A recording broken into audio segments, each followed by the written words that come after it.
안녕하세요. 송은섭입니다. 기도와 응원해 주시는 분들께 감사합니다. 코로나 상황에 따라서 비대면 온라인 예배를 드리기를 원합니다. 코로나 상황이 점점 좋아지지 않고 있는데요. 우리가 함께 이 어려운 시기를 잘 이겨내기를 원합니다. 본 영상 설교는 새가족 교회 주일 설교 메시지입니다. 교회 성도님들과 신앙생활을 새롭게 시작하시는 새가족을 위한 쉬운 메시지이기도 합니다. 오늘 주일 메시지 하나님의 말씀은 로마서 13장 8절에서 10절까지입니다. 설교 제목은 그대는 천국이다. 노래 제목 같죠? 그대는 천국이다. 이 설교 제목에 대해서 궁금함과 기대함을 가지고 함께 메시지로 들어가 보도록 하겠습니다.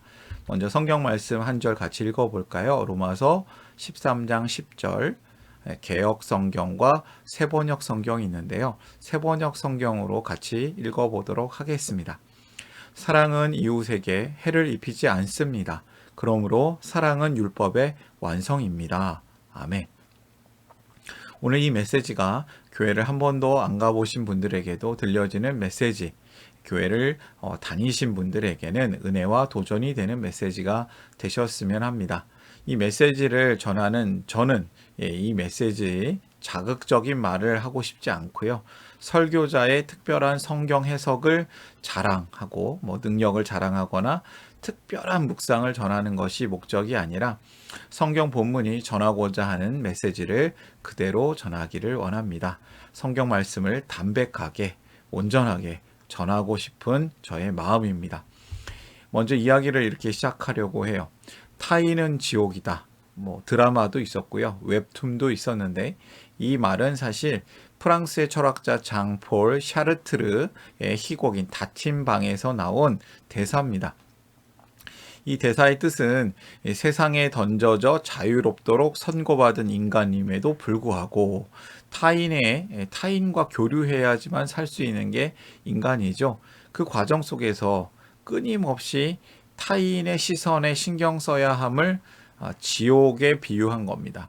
타인의 시선, 타인의 평가, 너무 어렵죠.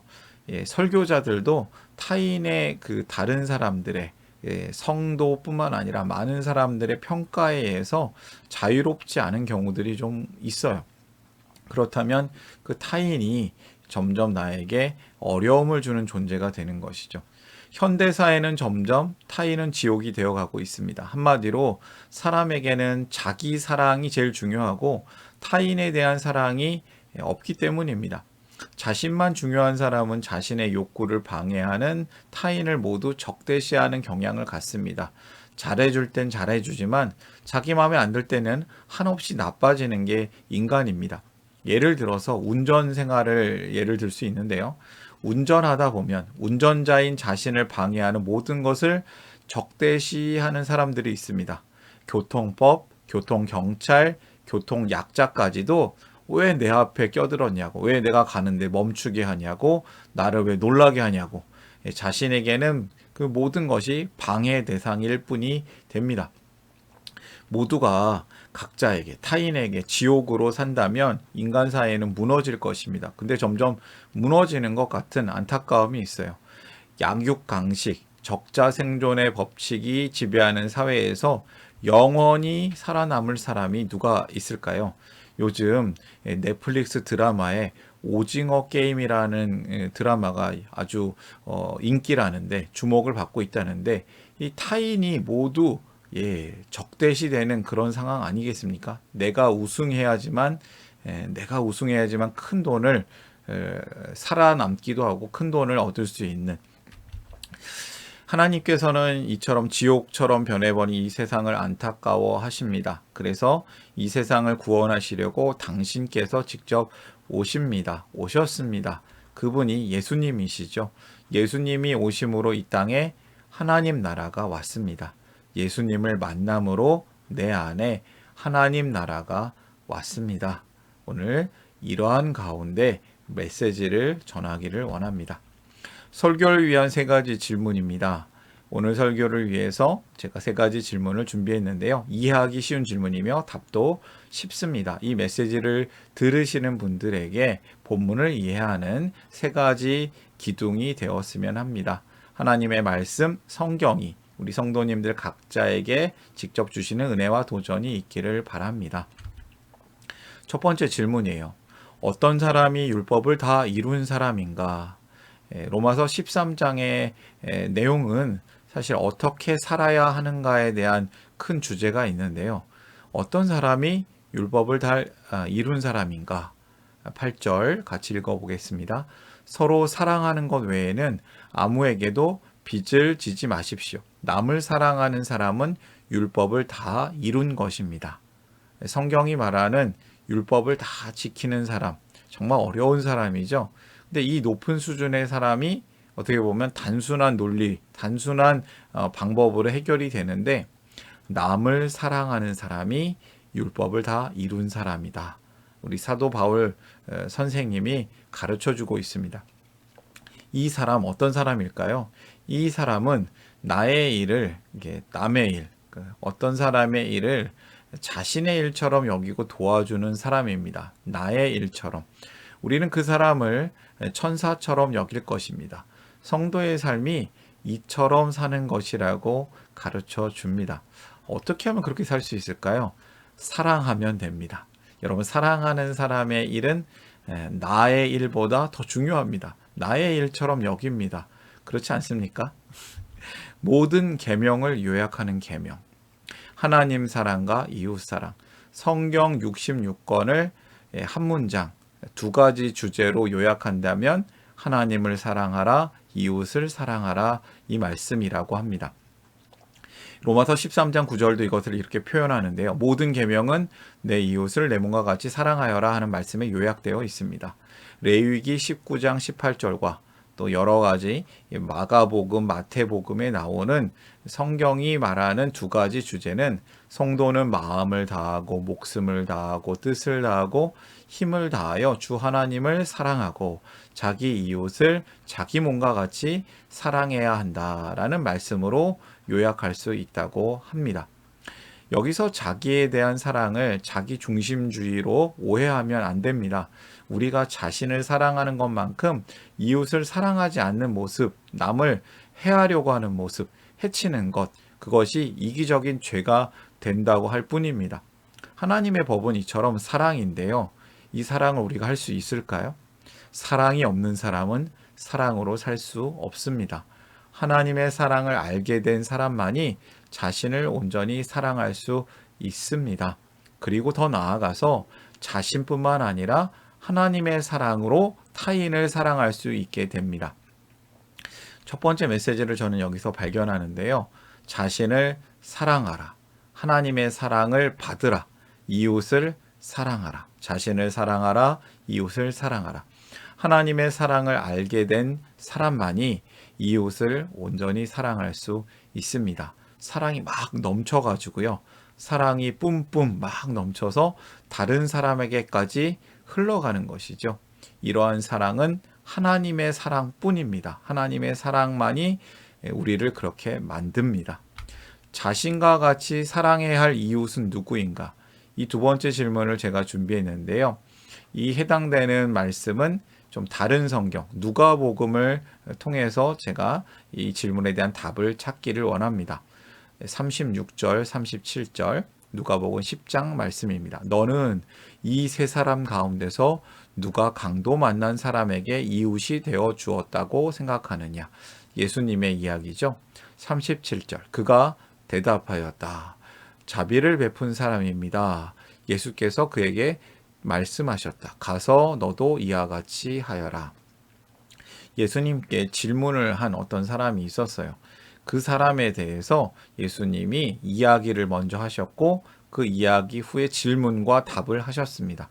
예수님의 이 이야기에는 세 사람이 먼저 등장하는데요. 제가 좀 요약하니라고 앞에 부분을 생략하였습니다.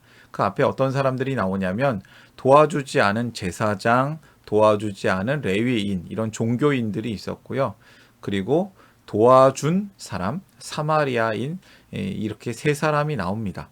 겉으로는 부족한 혼혈인이라고 차별을 받았던 사마리아인이 오히려 이 강도를 만나서 죽어가고 있는 한 사람을 살리는 진정한 이웃이 되었습니다. 이웃이라고 예수님은 말씀하십니다. 누가 이웃입니까? 가까워야 이웃이겠죠. 가깝고도 먼 이웃이 있습니다. 가까운데, 거리는 가까운데 마음은 먼 이웃. 거리가 가까운 사람이 이웃이 되지 않겠느냐, 이렇게 말합니다. 누구에게나 마음의 거리가 있습니다. 나에게 착한 사람만 그러면 이웃인가?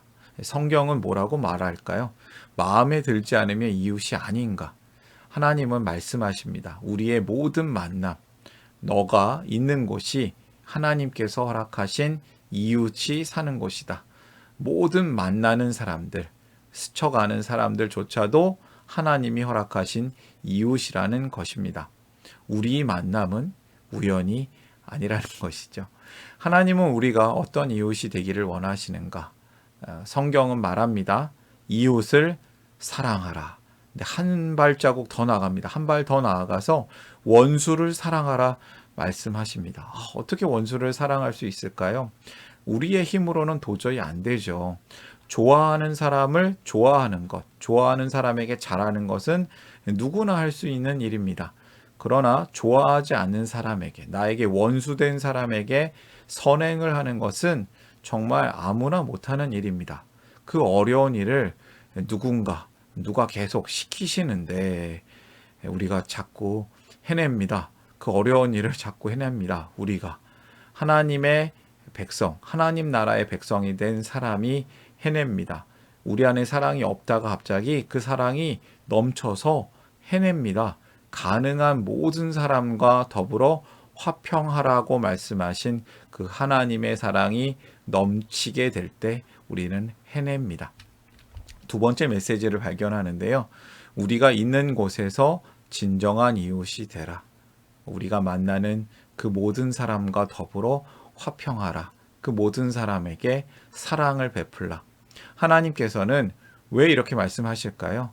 우리를 통해 하나님의 사랑이 흘러가기 원하시기 때문입니다. 사랑이 흘러가길 바랍니다. 저를 통해 사랑이 제발 좀 흘러갔으면 좋겠어요. 그런데 제 안에 사랑이 없습니다. 사랑이 제발 흘러 넘치기를 기도합니다. 세 번째 질문이에요. 성경이 전하는 사랑은 무엇인가? 성경은 사랑을 무엇이라고 말합니까? 사랑은 이웃에게 해를 입히지 않습니다. 그러므로 사랑은 율법의 완성입니다. 율법이 참 많은데요. 그 모든 율법을 지키는 것은 사랑이라고 말합니다. 사랑은 소극적인 의미로 이웃에게 해를 입히지 않는 겁니다. 사랑은 적극적인 의미로 이웃을 살려내는 것입니다. 예수님께서 이 사랑을 먼저 보여주셨습니다. 죄인이었던 우리를 사랑하여 살려내셨습니다. 율법의 완성, 사랑. 예수님이 율법의 완성을 보여주셨죠. 다시 한번 말씀드리지만 성경은 두 가지 주제가 있습니다. 성경이 말하는 두 가지 율법, 하나님을 사랑하라, 그리고 이웃을 사랑하라, 내 자신과 같이. 타인이 지옥이 된 세상에서 우리가 삽니다. 그러나 우리가 진정한 이웃인 하나님의 백성으로 살아낸다면 하나님의 사랑을 알게 된 우리가 자신을 사랑할 수 있고 하나님의 사랑 안에서 타인을 사랑하는 존재가 됩니다. 이 사랑을 먼저 예수님께서 보여주셨고 우리도 그렇게 살라고 하십니다. 우리가 진정한 이웃인 하나님 나라의 백성으로 살아낸다면 타인은 지옥이 된 세상이 천국으로 변하는 곳이 될 것입니다. 우리는 이웃에게 어떤 사람입니까? 여러분에게 이웃이 어떤 존재일까요? 반대로 그 이웃에게 나는 어떤 존재입니까? 타인은 여전히 지옥입니까? 아니면 천국입니까? 그 사람 때문에 천국 같은 관계가 이루어집니까? 우리가 하나님 나라 백성으로 온전히 살아낼 때 여러분의 주변은 천국으로 변하게 될 것입니다. 로마서 12장 13장은 성도는 어떻게 살아야 하는가에 대한 이야기입니다. 성경은 성도에게 말합니다. 사랑으로 살아야 한다. 이렇게 가르칩니다. 성도요, 사랑하라. 세 번째 메시지를 저는 여기서 발견하는데요. 우리가 타인이 지옥이 된 세상에서 진정한 이웃이 되는 겁니다. 하나님 백성으로 살아내는 것이 중요합니다. 그것은 천국으로 변화하는 곳이 시작되는 겁니다. 한 사람이 이렇게 변화되면 마치 어두움이 걷히고 빛이 막 밝아오면서 정말 마지막 때에는 온전히 밝아지는 것을 기대하는 삶을 살 수 있지 않을까요? 제가 보여드린 사진은 그런 것을 의미하는, 비유하는 그림이라고, 사진이라고 저는 준비했습니다. 세 번째 메시지입니다. 이웃과 함께 하나님 나라를 살라. 성도의 손과 발, 주머니를 통해 하나님 나라가 널리 퍼진다. 널리 퍼진다. 여러분의 손과 발, 주머니를 통해서, 주님의 머니, 언어 유인데요. 주머니, 돈을 통해서 여러분의 그 헌신, 여러분의 섬김을 통해서 하나님 나라가 전파되는 일들이 생겨나기를 응원합니다. 오늘의 메시지를 정리하겠습니다. 자신을 사랑하라, 이웃을 사랑하라. 하나님의 사랑을 알게 된 사람만이 이웃을 온전히 사랑할 수 있습니다. 억지로는 안 됩니다. 우리가 있는 이곳에서, 그곳에서 진정한 이웃이 되라. 진짜 이웃이 되라. 하나님께서 우리를 통해 하나님의 사랑이 흘러가기를 원하십니다. 세 번째, 이웃과 함께 하나님 나라를 살라. 이웃을 살려내라. 이웃을 사랑해라. 이런 메시지입니다. 성도의 손과 발, 주머니를 통해서 하나님 나라가 퍼진다. 하나님 나라가 널리 널리 전파된다. 오늘의 말씀의 결론을 다시 한번 말씀을 드립니다. 자신을 사랑하라, 이웃을 사랑하라. 우리가 있는 곳에서 진정한 이웃이 되라. 이웃과 함께 하나님 나라를 살라. 타인은 지옥입니까? 여러분, 그대가 있어서 천국이 될 것입니다. 될 줄 응원합니다. 될 줄 기대하며 여러분들을 하나님 나라의 백성으로서, 함께 살아가는 백성으로서 살아가기를 응원합니다. 그리스도의 대사, 그리스도의 외교관, 그대는 그리스도의 사람이죠. 우리가 예수님과 함께 살아나고, 함께 살아내고, 예수님과 함께 다른 이들을 살려내는 복의 통로로 살기를 원합니다. 응원합니다. 화이팅! 이 메시지를 보시는 분들이 함께 하나님이 주시는 은혜와 평강이 가득하고 넘치기를 바랍니다. 저를 통해 누군가의 추천과 우연한 기회로 이 메시지를 보게 되신 분들께 감사합니다. 모든 성도님들은 하나님 나라의 새가족이십니다. 이 설교는 새가족교회 공동체 가족과 후원자를 위한 메시지이며 기독교를 잠시 떠났거나 새롭게 시작하시는 분들을 위한 쉬운 메시지이기도 합니다. 혹시 새가족교회 가족 또는 후원자가 되기를 원하시는 분들은 메일로 또 카톡 아이디로 연락을 주시면 감사하겠습니다. 사랑합니다. 축복합니다.